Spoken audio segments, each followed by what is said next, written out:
Good morning, students. How are you all? I hope you all are fit and fine and doing your science work regularly. Today we will start a new chapter 4, that is force and pressure. Yes, beta, in 7th standard you all have studied about motion and type of motion like uniform and non-uniform motion. Still we don't about cause of motion, why the object is moving. For example, if an object is at rest position, it doesn't start moving on its own. You can take experience from your daily life. Now you are sitting in your room, there are table, chair, almirah. It doesn't change its position with itself. When we push or pull the object, that means when we apply force, then table, chair or almirah will move. So when the object will move, when we apply force. So in this chapter we will study about force and pressure. Or you can take another example. A football is at rest position, it doesn't move itself until you apply a force on it. Motion के बारे में आपने study किया बेटा, but सभी object जो ये move कर रहे हैं किस वजह से मूव कर रहे हैं? Due to force. जो हम फोर्स अप्लाई करेंगे उसकी वजह से ये ऑब्जेक्ट क्या करते हैं बेटा? मूव करेंगे. तो इस चैप्टर में हम फोर्स के बारे में डिस्कस करेंगे. For example,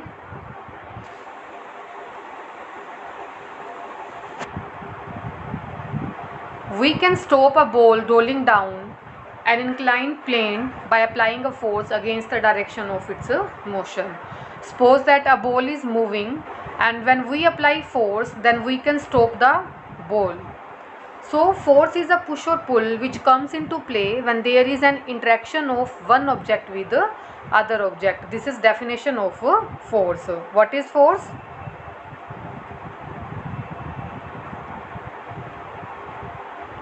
This is definition of force beta. Force is push or pull which comes into play when there is interaction of one object with another object. That means when one object will come in contact with other, then force will apply on it. Force is a push or pull. That means हम किसी object को या तो push करेंगे या पुल करेंगे, तो push और पुल क्या कहलाएगा? Force. For example, when we wish to change the position of a study table in our room, we have to push it. आप क्या कर रहे हो? अपने रूम में अपने रूम की सेटिंग चेंज करना चाहते हो. सपोज दैट अलमीरा को चेंज करना है आपने, तो आप क्या करोगे? फोर्स अप्लाई करोगे. फोर्स अप्लाई करने से क्या होगा? उसकी पोजीशन चेंज हो जाएगी. तो जब तक ऑब्जेक्ट में इंटरेक्शन होगी, इंटरेक्शन मीन्स या तो हम उस ऑब्जेक्ट को पुश करेंगे या फिर पुल करेंगे. पुश मीन्स अपनी तरफ लेना ऑब्जेक्ट को एंड पुल मीन्स अपने से दूर करना. Now first activity is given to you. In first activity, some situations are given to you and you have to tell about actions, effort lead to force. Does the effort involve an interaction between two objects? First is drawing a bucket from a well. आप well से bucket को draw कर रहे हो. That means you are pulling. आप क्या कर रहे हो? pull कर रहे हो. तो action क्या होगा यहाँ पे? push होगा या pull होगा? pull कर रहे हो आप, तो action will be pull. Next is effort lead to force. जो आपने एफर्ट्स लगाए, फोर्स लगा रहे हो आप इसमें. Yes. Does the efforts involve interaction between two object. जब आप वेल से बकेट को ले रहे हो तो क्या उन दोनों के बीच में इंटरेक्शन है? यस. इसी तरह से आपको कंप्लीट करनी है ये टेबल बेटा. ओपनिंग और क्लोजिंग अ टेबल ड्रॉर. जब आप टेबल को ड्रॉर को ओपन करते हो या क्लोज करते हो तो उस टाइम पे आप क्या करते हो बेटा? Pull and push. ये ध्यान रखना है. ओपन के टाइम पे आप क्या करोगे? इसको पुल करोगे, और जब क्लोज कर रहे हो तो पुश करना है. क्लियर हुआ? तो ये ध्यान रखना है आपको एग्ज़ाम में. पहले क्या वर्ड गिवन है आपको, पहले ओपन वर्ड दे रखा है तो आप पहले पुल राइट करोगे, क्लोज बाद में गिवन है तो पुश बाद में राइट करोगे। ये छोटी छोटी मिस्टेक्स की वजह से आपके मार्क्स कट हो जाते हैं एग्जाम में, ठीक है। Paddling a cycle, moving a loaded trolley, hockey player taking a penalty corner shot. तो आपको बताना है इसमें पुश होगा या पुल होगा। आप वेट क्लोथ्स को ड्राई करने के लिए स्क्वीज़ कर दो, तो इसमें आपने क्या किया, स्क्वीज़ किया उसको। फिर एफर्ट बताने आपको, फोर्स लग रहा है येस और नो, एंड ऑब्जेक्ट के बीच में इंटरेक्शंस है या नहीं। ऑफ कोर्स इंटरेक्शन होगी तभी हम फोर्स अप्लाई कर पाएंगे। अगर दो ऑब्जेक्ट के बीच में कोई भी इंटरेक्शन नहीं है तो force will not comes into play. तो फोर्स क्लियर हुआ आपको। फोर्स इज अ पुश और pull which comes into play when there is interaction of one object with another object. जब एक ऑब्जेक्ट दूसरे ऑब्जेक्ट के कॉन्टैक्ट में आएगा, हम उसको पुश और पुल करेंगे, देन दिस पुश और pull is called force. Next is force. Force की डेफिनेशन आप ऑलरेडी कर चुके हो। फोर्स इज अ पुश और पुल upon an object resulting from its interaction with another object. Whenever there is interaction between two objects, some force acts between them. When the interaction ceases, the force between them no longer exists. तो बेटा जब तक किसी object के बीच में force होगा, force apply करेंगे तो ऑब्जेक्ट क्या करेगा, मूव करेगा। मतलब जब तक दोनों ऑब्जेक्ट के बीच में इंटरेक्शन है तो फोर्स की वजह से ऑब्जेक्ट मूव करेगा। Force doesn't always involve effort by living beings like humans और animals. Force can also be due to many natural causes, for example natural disaster like earthquake और थंडरस्टॉर्म, तो उसकी वजह से भी फोर्स अप्लाई होगा। ज़रूरी नहीं कि हम ह्यूमन बीइंग्स या एनिमल से फोर्स अप्लाई करते हैं, some natural disaster also cause or you can say also apply force. For example, due to earthquake there are become shakes in earth. This is a natural force or you can say natural disaster. Now some effect of force are given to you and these effect are very important. One question can come in exam. State effect of force. Effect means force का क्या effect पड़ेगा किसी भी object पे। Force can change state of motion. State of motion means suppose that if an object is at rest and when we apply force then object will start moving. As you can see in this activity, this ball is at rest position and when we push the ball, this ball starts moving. This push is a force and we also increase or decrease the force. तो force ने क्या किया, change in the state of motion, मतलब इस ball की state को change किया। State means ball rest position पे थी और जब हमने फोर्स लगाया तो बॉल क्या करने लगी, मूव करने लगी। तो फर्स्ट क्या हुआ, change in state of motion.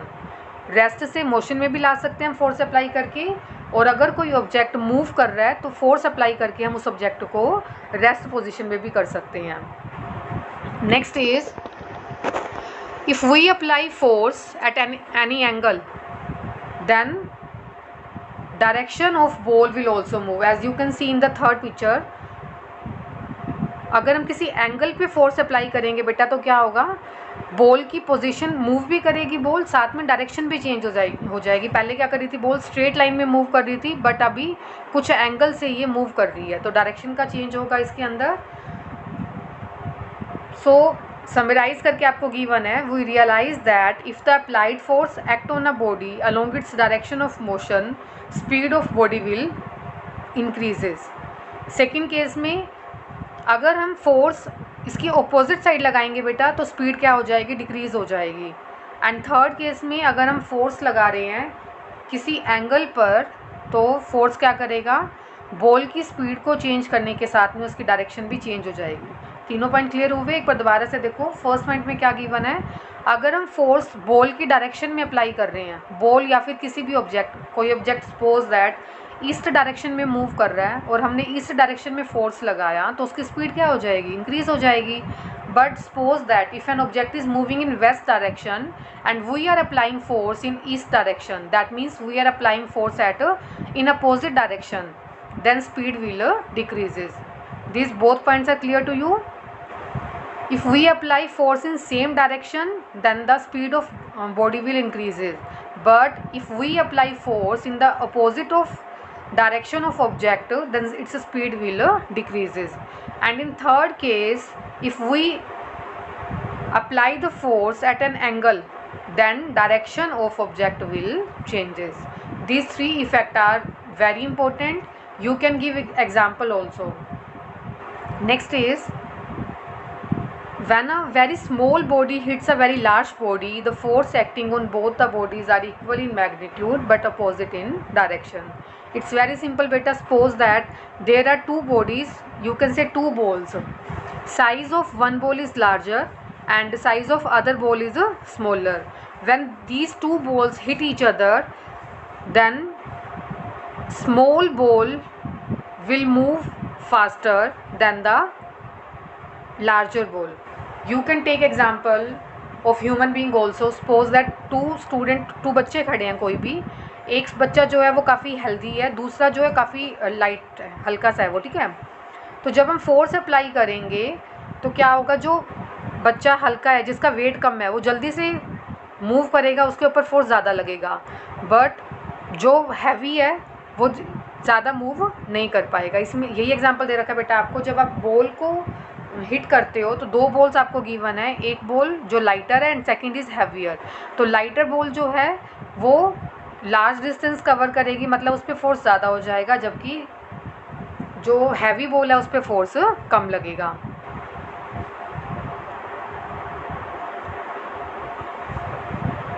And कुछ कॉमन आपको एक्सपीरियंस गिवन है, that application of force doesn't result in change in state of rest or motion of the body. For example, we don't observe any motion when we try to push a heavy stone.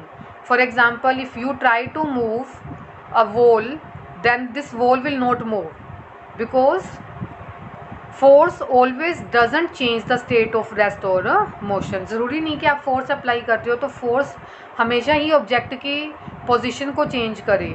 जैसे अगर आप एक heavy stone लेके चल रहे हो या फिर ट्रक को आप मूव करने की कोशिश करो, आपने फोर्स अप्लाई किया, आप कितना फोर्स अप्लाई कर लो बट ट्रक आपसे मूव नहीं हो पाएगा। आपकी वॉल है घर की जो, वो भी मूव नहीं कर पाएगी। तो ज़रूरी नहीं कि आपने फोर्स अप्लाई करा तो हर फोर्स जो है उसमें कि फोर्स की वजह से ऑब्जेक्ट में मूवमेंट हो। ज़रूरी नहीं कि हर फोर्स से ऑब्जेक्ट अपनी पोजीशन को चेंज करे। नेक्स्ट है change in size and shape of an object. You can take example of chapati. First of all we take dough and then roll between the palm to make its spherical shape. तो इसमें क्या हुआ, हमने force apply किया तो force से क्या हो रहा है, साइज़ और शेप में चेंज होगा। क्लियर हुआ? इसी तरह से जब आप बलून को एग्जांपल लेके चलो, जब बलून को अपने पाम में हम प्रेस करते हैं तो बलून की शेप चेंज हो जाती है। Next example is given to you. You can take this example. This girl is taking toothpaste in her hand and when she is applying force on this toothpaste, shape of toothpaste will change. Clay के साथ जब आप खेलते हो तो clay से क्या होता है, उसके साइज़ और जब आप उस पर फोर्स अप्लाई करोगे तो साइज़ और शेप में चेंज होगा। We can now say that force में make an object move from rest. तो आपने क्या कंक्लूजन निकाला, जब आपने किसी ऑब्जेक्ट पे फोर्स लगाया तो जो ऑब्जेक्ट रेस्ट पोजीशन पे था वो मूव करने लग जाएगा, और अगर कोई ऑब्जेक्ट मूव कर रहा है तो वो रेस्ट पोजीशन पे भी आ सकता है by applying force. Force may change the speed of object, change the direction of object, it change in the size और shape of the object. Force may cause two or more or all of these effect. तो force से सभी changes हो सकते हैं। दोबारा से देखो बेटा, फोर्स से क्या क्या चेंज हुआ। फोर्स में make an object move from rest, object rest position से मूव करना स्टार्ट कर सकता है। Change in speed of object, change in direction, change in the size और shape of the object. These 3 points are very important.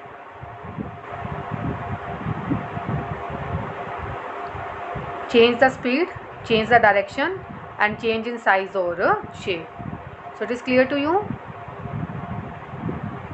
Now come to next activity. Try to analyze these situations. A batsman hits a cricket ball for a six. A goalkeeper saves a goal by kicking the ball away. Can we say that these actions cause one or more of the above stated effective force? Identify the agent supplying the force in each case. Also try to identify the number of times the speed of ball changes. Batsman जब cricket ball को hit करेगा बेटा six लेने के लिए, तो क्या होगा इससे? उसने क्या किया, बॉल को पुश किया या पुल किया?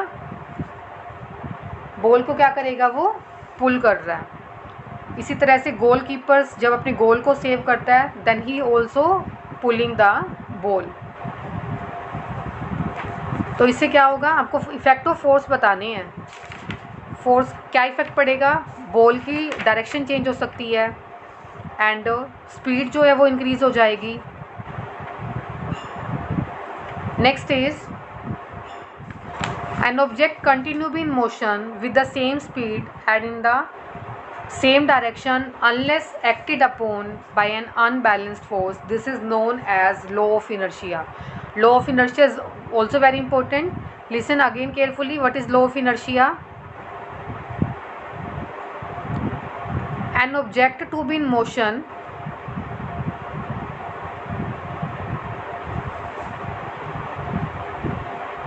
with the same speed and in the same direction unless an force is applied on it. This is known as law of inertia. So it is clear to you. law of inertia क्या कहता है बेटा, हमें जब तक हम किसी object पर एक्सटर्नल फोर्स अप्लाई नहीं करते तो जो ऑब्जेक्ट रेस्ट पोजीशन पे है वो रेस्ट पे रहेगा और जो ऑब्जेक्ट मूव कर रहा है वो मोशन में रहेगा. This is law of inertia. Again listen it carefully. What is law of inertia? An object to be in motion with the same speed and in the same direction unless external force is applied on it. जब तक हम इसके ऊपर external force apply नहीं करते तब तक जो ऑब्जेक्ट है उसकी डायरेक्शन और स्पीड जो है वो सेम रहती है.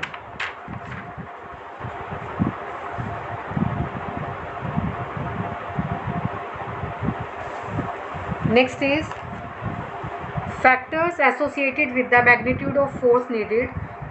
We will discuss this topic tomorrow. So today you have to read page number 56 to 60 and learn effect of force also.